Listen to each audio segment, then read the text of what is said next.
టెంపుల్కి వెళ్ళే డ్యూటీ పెట్టారు అని చెప్పి సవారి మాట్లాడారు, అక్కడికి రమ్మన్నారు అని చెప్పి బుజ్జి చెప్పాడు కదా.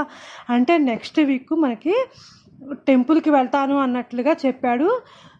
చెప్పకనే రంగా ఆర్ రిషి అనమాట. అంటే టెంపుల్లో ఒకవేళ ఏమైనా రిషి రంగాగా ఎందుకు మారవలసి వచ్చింది, ఏం జరిగింది అనేది ఏమైనా స్పష్టత ఇస్తాడా వస్తారకో అనేది జస్ట్ మనకి ఇమాజినేషను. అక్కడ ఏమైనా పూర్తి విషయాన్ని వస్తారకు చెప్తాడా అనేది ఒక పాయింట్. అలాగే అప్కమింగ్ ఎపిసోడ్స్లో మరి రాధమ్మ ప్రాణాలను వస్తారే కాపాడింది పీసీఆర్ చేసి, తనకి హార్ట్ అటాక్ వచ్చినట్లుగా శ్వాస తీసుకోకపోతే గుండెల పైన నొక్కి చాలా వరకు కాపాడి పైకి లేపుతున్నప్పుడే రిషి వచ్చాడు.